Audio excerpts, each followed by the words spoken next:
तो हेलो दोस्तों, कैसे हो आप सब। मैं आशीष जाका, आपका फिजिक्स मेंटर, आप सबका स्वागत करता हूं हमारे और आपके यूट्यूब प्लेटफॉर्म पर द डिफेंस वर्ल्ड। और मैं आशा करता हूं कि आप सब अच्छे होंगे और अपनी पढ़ाई एक निरंतर रूप से कर रहे होंगे। और जो आपने जीवन में अपने कुछ गोल सेट किए हैं, उन गोल्स को पूरा करने के लिए आप दिन रात एक करके मेहनत कर रहे होंगे। तो मैं आप लोगों को यहाँ पर फिजिक्स पढ़ाऊंगा, जो फिजिक्स हमारे जनरल कंपटीशन में आती है। एकदम बेसिक टू एडवांस लेवल पढ़ेंगे। तो चलो अभी हम कुछ डिस्कस कर लेते हैं कि हमारी फिजिक्स किन किन जनरल एग्जाम्स में आती है।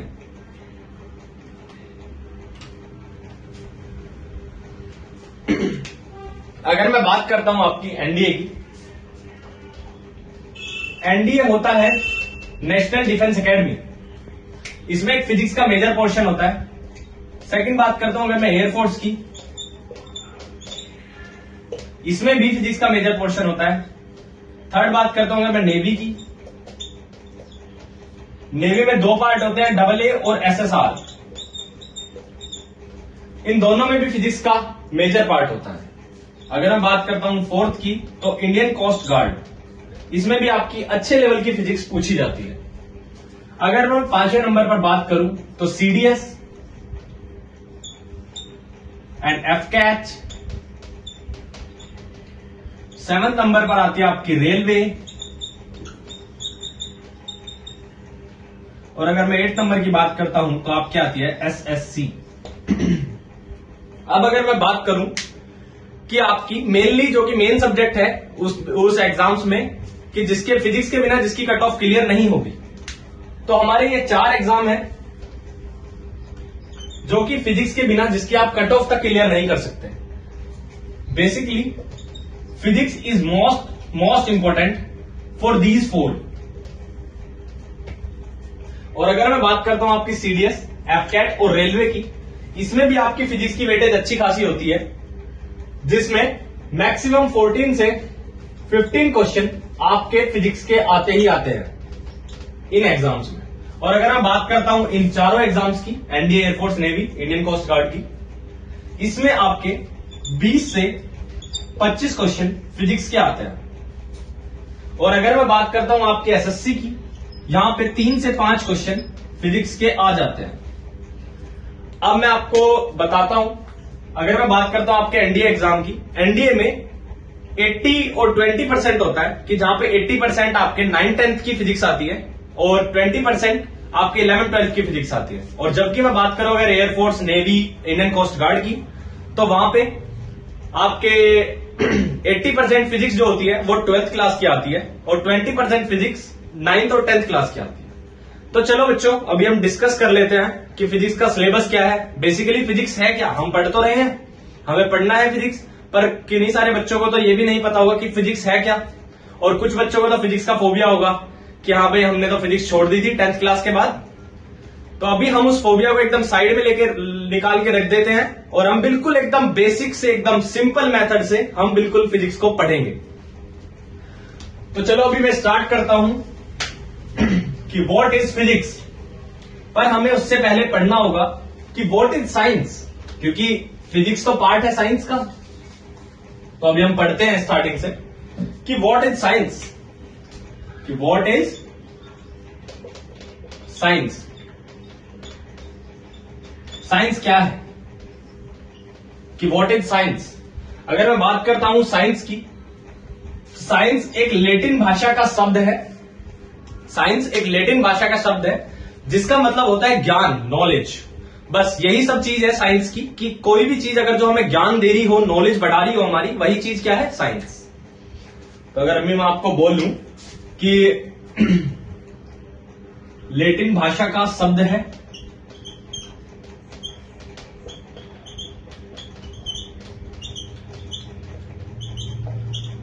अगर मैं बात करता हूं साइंस के मीनिंग की, मीनिंग इसका होता है ज्ञान, दैट इज नॉलेज।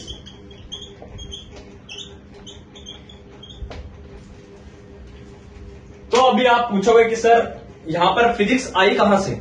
आपने साइंस तो बता दिया, बट फिजिक्स कहां से आई। अभी अगर मैं आपको बताता हूं कि फिजिक्स साइंस का ही पार्ट है। बेसिकली हम साइंस को 3 पार्ट में पढ़ते हैं, फिजिक्स, केमिस्ट्री, बायोलॉजी। अभी मैं आपको बताता हूं एक जनरल थिंग जो कि हमें पता होना चाहिए। Who is the father of science? Father of science कौन है? इसका आंसर होता है गैलीलियो।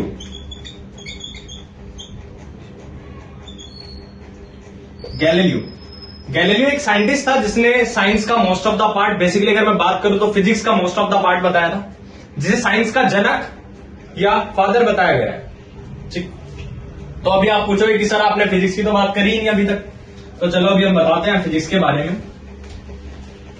पहली बात कि फिजिक्स जो है वो एक साइंस का पार्ट है। बेसिकली साइंस के 3 पार्ट होते हैं, फिजिक्स, केमिस्ट्री, बायोलॉजी। तो मैं बताऊं आपको, साइंस के 3 पार्ट होते हैं,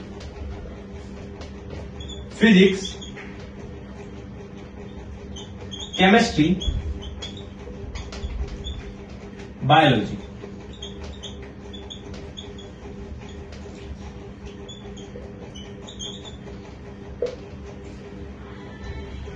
अगर मैं बात करता हूं आपकी फिजिक्स की, फिजिक्स के अंदर हम नेचर से जुड़ी चीजें सीखते हैं। नेचर से जुड़ी कि जैसे कि आपने सोचा होगा बहुत बार कि आपने पत्थर नीचे डाला और वो नीचे ही जमीन पे चला गया। ये सारी चीजें नेचर की, आप सब बोलते हो कि ये तो नेचुरल है। हमें यही सारी चीजें फिजिक्स के अंदर सीखनी है, इन्हीं सब चीजों की स्टडी करनी है जो चीज हमारे नेचुरल फिनोमिनन है।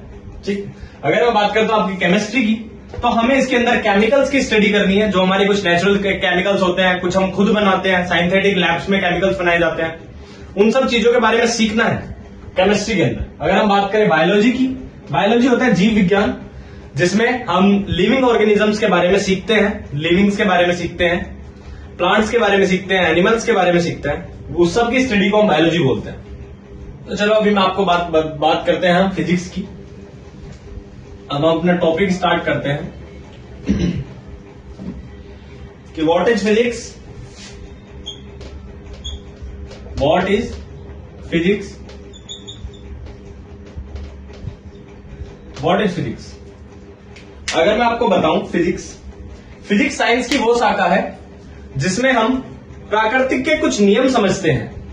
ठीक है, प्राकृतिक के हम नियम के बारे में जब हम पढ़ते हैं, उसी चीज को हम फिजिक्स कहते हैं। अब अगर मैं आपको बताऊं, a branch of a science, a branch of a science in which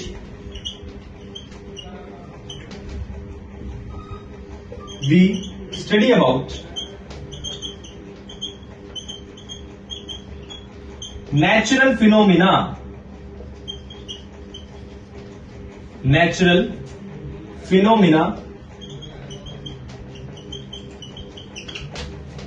or laws of nature, प्राकृतिक के नियम।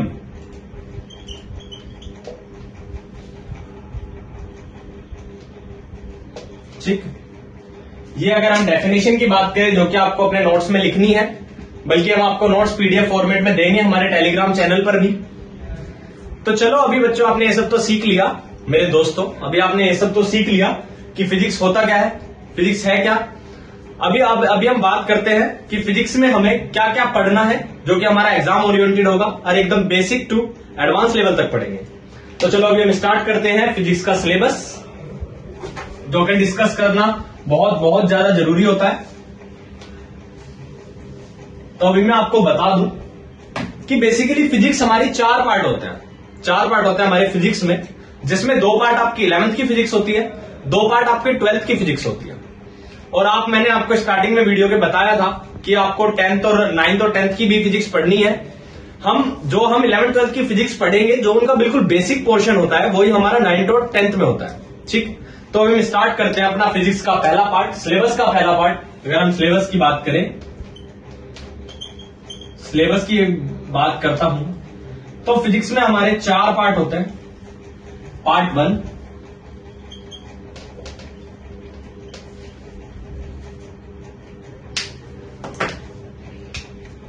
पार्ट 1 का अगर मैं चैप्टर 1 लिखता हूं तो यूनिट एंड डायमेंशंस।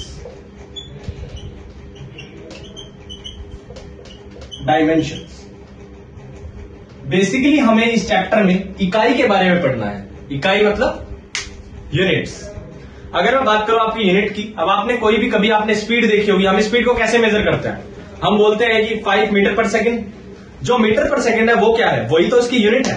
बेसिकली हमें इस चैप्टर में इसकी यूनिट्स पढ़नी है कि हमारे किसी भी फॉर्मूले का, जो कि जैसे कि फोर्स हो गया, अब हम फोर्स की क्या यूनिट बताते हैं, न्यूटन की। 5 न्यूटन का फोर्स लगा, आपने पहले भी चीजें सीखी होंगी 10th 9th में, ठीक है। तो वो न्यूटन क्या है, न्यूटन ही तो यूनिट है। इस चैप्टर में हमें बेसिकली यूनिट्स ही पढ़नी है। अगर मैं बात करता हूं आपके दूसरे चैप्टर की, इसको बोलता हूं मैं 1D, 1 डायमेंशन। और अगर जो मैं इसकी बात करूं स्ट्रेट लाइन, स्ट्रेट लाइन, ठीक। अब अगर जो मैं बात करता हूं इस चैप्टर की स्ट्रेट लाइन की, स्ट्रेट लाइन में हमें पढ़ना है कि अगर कोई गाड़ी, आप एग्जांपल ले लो कि अगर कोई गाड़ी एक सीधे पाथ पर जा रही है, उसकी स्पीड x है और उसने डिस्टेंस y कवर्ड कर लिया, तो उसका टाइम क्या होगा। हमें बस यही सारी की सारी चीज निकालना, देखना, सीखना, एक प्रैक्टिकली सीखना, वही सारी की सारी चीज हम इस 1D में पढ़ेंगे स्ट्रेट लाइन में। अगर जो मैं बात करता हूं आपके थर्ड चैप्टर की, दैट्स इज 2D। 2D के दो पार्ट होते हैं, 2 डायमेंशन, प्रोजेक्टाइल मोशन, और एक होता है circular motion, circular motion.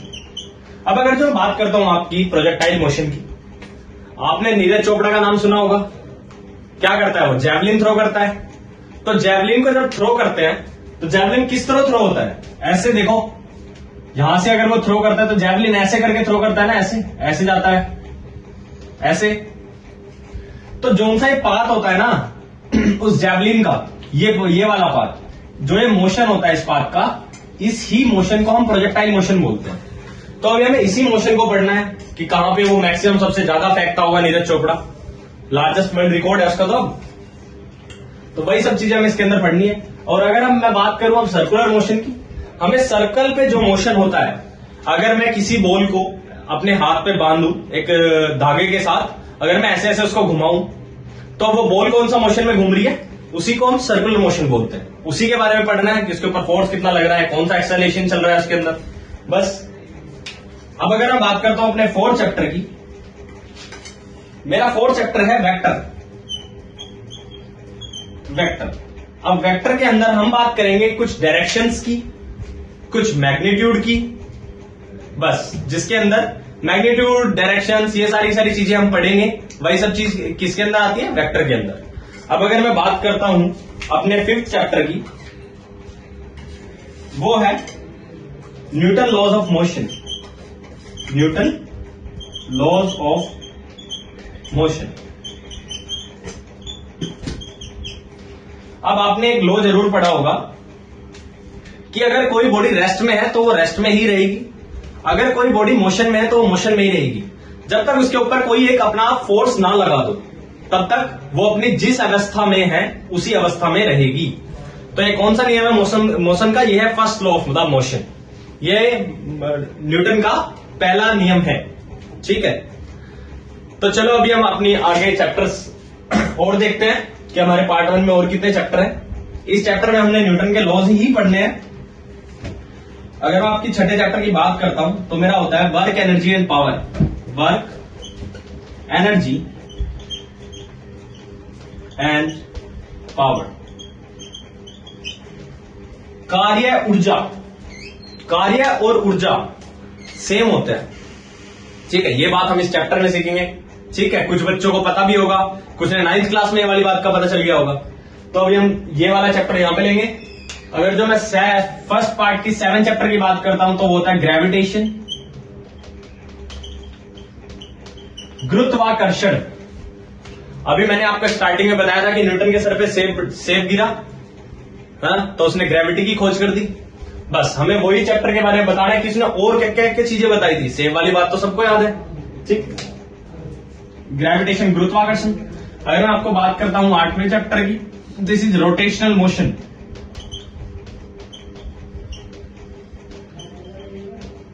Rotational motion. अब अगर मैं इसकी बात करता हूं, जब हम किसी सर्कल में मोशन करते हैं, हम सर्कल के साथ साथ ऐसे ऐसे घूम रहे हैं, चल रहे हैं, तो हमें वो सारी बातें इस रोटेशनल मोशन चैप्टर में पढ़नी है। तो यहां होता है हमारा पार्ट 1 खत्म। अब हम अपना सिलेबस डिस्कस करते हैं पार्ट 2 का। मैं बात करता हूं आपकी पार्ट 2 की। ये थे हमारे 11th के चैप्टर। आपके पास 11th में 2 एनसीईआरटी की बुक हुआ करती थी, तो आप बोल सकते हो कि इसमें से फर्स्ट के इसमें से सिर्फ एक चैप्टर को छोड़ के रोटेशनल मोशन, बाकी सारे के सारे चैप्टर उस एनसीईआरटी की फर्स्ट बुक के हैं। ठीक, तो अभी अगर जो मैं आपको बताऊं कि अगर पार्ट 2 आपको बताया था अभी कि फिजिक्स हम 4 पार्ट में पढ़ेंगे, तो पार्ट 2 की अगर मैं बात करूं, पार्ट 2 में हम अगर आपका पहला चैप्टर की बात करते हैं तो SHM, simple harmonic motion plus wave, ये सारे चैप्टर हम एक साथ पढ़ेंगे, प्लस साउंड। साउंड में भी हमें क्या पढ़ना है कि आपने कभी एज्यूम करा कि हमारी कान तक साउंड किसी की कैसे पहुंच रही है? तो देखो, अभी हमारे फेस के सामने कुछ पार्टिकल्स हैं, उन हमारे गले के अंदर से एनर्जी निकली, वो एनर्जी उन पार्टिकल्स के पास गई, वो धीरे धीरे energy particles to particle transfer होती गई, किसी दूसरे आदमी के कान तक गई वो एनर्जी, तो उसके जाके वोकल कॉर्ड बजे, उसको समझ आई, उसके जाके कान के ईयर ड्रम्स बजे और उसको समझ आई। ठीक, हमें यही सारी की सारी चीजें पढ़नी है। साउंड हो गया। अब अगर मैं बात करता हूं आपकी दूसरे चैप्टर की, पार्ट 2 के, हीट एंड थर्मोडायनामिक्स।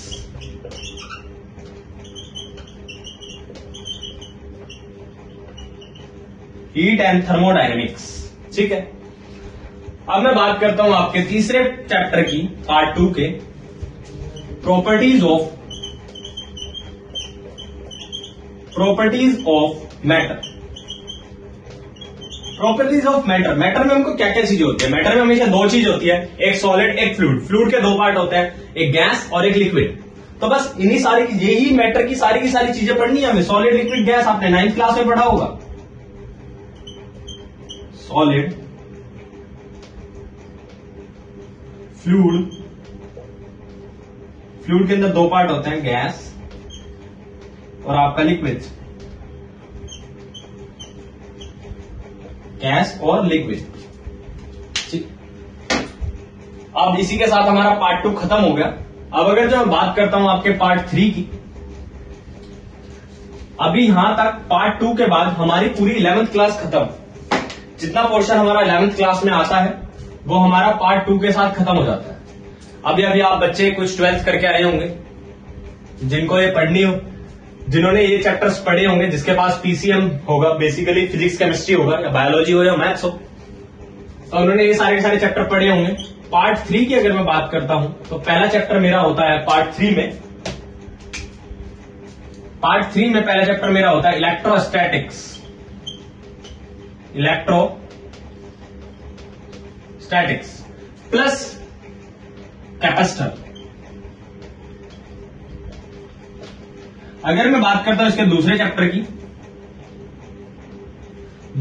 की, ये होगा आपका इलेक्ट्रिक करंट, या आप बोल सकते हैं इसको इलेक्ट्रिक करंट या करंट इलेक्ट्रिसिटी। Current electricity. अब अगर बात करूं मैं तीसरे चैप्टर की, इसकी तीसरा चैप्टर है हमारे पास मैग्नेट। ये मोस्ट इंपोर्टेंट चैप्टर है आपके एयरफोर्स, एनडीए, नेवी के हिसाब से। मैग्नेट में हमें 2 चीज पढ़नी है, एक तो फोर्स, कि हमारा कोई भी मैग्नेट फील्ड, आपने जैसे कि 10th क्लास में मैग्नेट चैप्टर पढ़ा होगा, उसमें हम कोई भी कंडक्टर आपका मैग्नेटिक फील्ड के अंदर रख दिया करते थे। उस टाइम पे सिर्फ हमें रख के हम उसकी प्रॉपर्टीज देखते थे कि क्या क्या क्या चेंजेस हो रहे हैं। अब हमें क्या करना है, उसके ऊपर कुछ फोर्स भी लगता है। आपको 10th क्लास में बताई थी, सारी चीजें पता चली होगी, जिसने अच्छे से पढ़ा होगा, अपनी 10th अच्छे से करी होगी, तो वहां पे कुछ फोर्स लगता है। अब हमें क्या करना है, वो हमें फोर्स ही पढ़ना है, वो हमें बल ही निकालना है। अब हम बात करते हैं इसके सेकंड पार्ट की, इसकी प्रॉपर्टीज की। अब मैं बात करता हूं आपके 4th चैप्टर की। वो है अल्टरनेटिव करंट,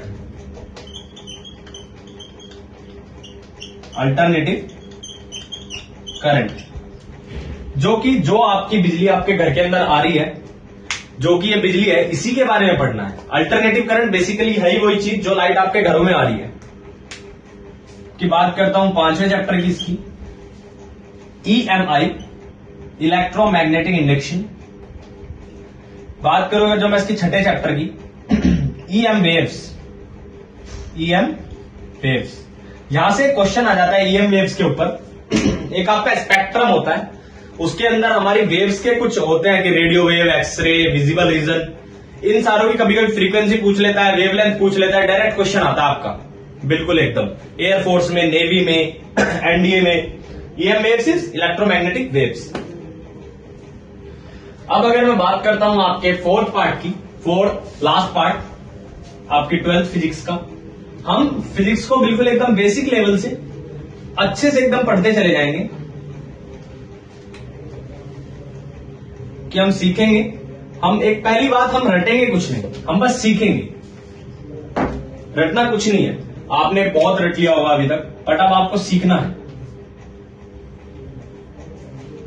अब मैं बात करूं अगर आपकी फोर्थ पार्ट की, फोर्थ पार्ट का आपका मोस्ट इंपोर्टेंट चैप्टर है ऑप्टिक्स। आपने 9, 10, 11, 12 जिस बच्चे के पास फिजिक्स होगी 9, 10, 11, 12 उन्होंने पढ़ा होगा ऑप्टिक्स। तो हमें वही चैप्टर पढ़ना है। ऑप्टिक्स के भी दो पार्ट होते हैं, रे ऑप्टिक्स और एक वेव ऑप्टिक्स। ठीक है, कि एक लाइट आई, किसी पर्टिकुलर चीज पे टकराई, वो निकल गई वापस, क्या बोलते हैं इसको? रिफ्लेक्शन, रिफ्रैक्शन, वे सारी चीजें पढ़नी है। अब आपका अगर जो मैं सेकंड पार्ट की इसकी बात करता हूं, फोर्थ पार्ट की अगर मैं सेकंड चैप्टर की बात करता हूं, बल्कि एक पूरा पार्ट ही है, मॉडर्न फिजिक्स। मॉडर्न फिजिक्स में आपके चैप्टर होते हैं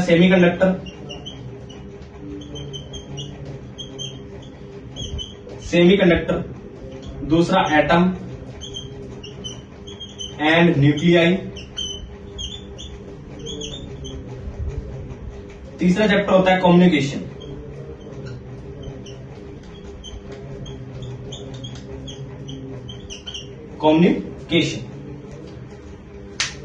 तो देखो बच्चों, ये था हमारा फिजिक्स का पूरा सिलेबस। ठीक है, अब अगर मैं आपके सामने बात करता हूं फिजिक्स के इस चारों के चारों पार्ट के वेटेज की, कि आपका किस किस एग्जाम्स में कितनी कितनी वेटेज आती है। अगर मैं आपके बात करता हूं आपके स्टार्टिंग्स के 4 एग्जाम्स की, NDA, air force, navy, Indian coast guard, CDS ले सकते हो आप, एफकैट और रेलवे। अगर मैं बात करता हूं इन 7 एग्जाम्स की, तो आपके मैं पार्ट के हिसाब से बता देता हूं कि आपको कौन कौन से पार्ट का कितना कितना पोर्शन आता है इन एग्जाम्स में, क्या इसकी वेटेज होती है।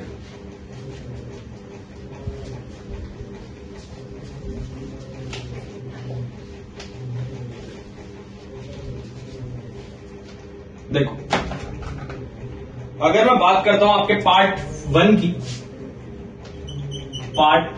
की, तो इसका air force, NDA, Indian coast guard, navy में यहां से 8 से 10 क्वेश्चन आते हैं। 8 से 10 क्वेश्चंस वेटेज रखता है। हम इस पूरे पार्ट को बेसिकली मैकेनिक्स बोलते हैं। क्या बोलते हैं? मैकेनिक्स। अब अगर मैं बात करता हूं आपके पार्ट 2 की, पार्ट 2 में से आपके 3 से 5 क्वेश्चंस आते हैं। स्टार्टिंग के 4 एग्जाम्स की, एनडीए, एयरफोर्स, नेवी और इंडियन कोस्ट गार्ड। अब अगर मैं बात करता हूं आपकी पार्ट 3 की, तो आपके एग्जाम में यहां से 5 से 7 क्वेश्चंस आते हैं।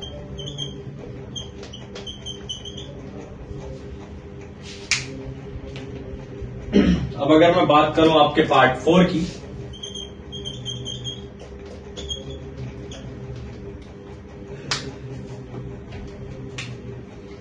यहां से आपके 3 से 5 क्वेश्चंस आते हैं।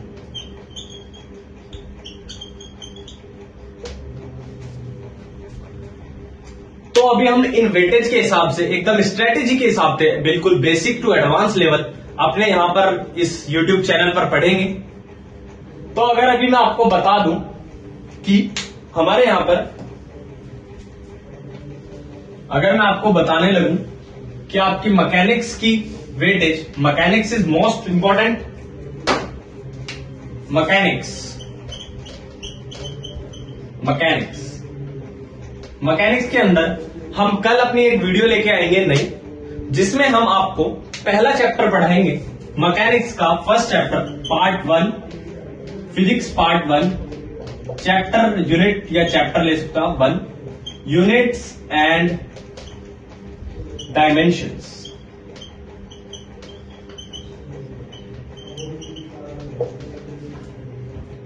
अगर मैं इस चैप्टर की बात करूं तो हम इस चैप्टर को एक झटके में कभी भी पूरा पढ़ ही नहीं सकते। एक झटके में हम इस चैप्टर को कभी पूरा पढ़ ही नहीं सकते, क्योंकि ये चैप्टर इसके फॉर्मूले, इसकी यूनिट, डायमेंशंस, हर एक चैप्टर में अलग अलग फॉर्मूलेज होंगे, उनकी यूनिट और डायमेंशन हम उनके साथ साथ निकालना सीखेंगे। अभी हमें जितना इसका बेसिक पार्ट है वो हमको कल इसकी वीडियो लेके आ रहा हूं मैं एक, उसमें आपको अच्छे से समझ आ जाएगा इसका बेसिक पार्ट। ठीक है, तो चलिए बच्चों, आज हम अपना सेशन यहीं पर खत्म करते हैं और एकदम रोमांचक के साथ कल एक नई वीडियो लेकर आते हैं। तो ज्यादा से ज्यादा इस वीडियो को शेयर करें, लाइक करें और सब्सक्राइब करें। जिसके छोटे भाई बहन हो जो कि एनडीए, एयरफोर्स, नेवी की तैयारी कर रहे हो, उनको ये वीडियो जरूर शेयर करें। ठीक, तो जय हिंद, जय भारत।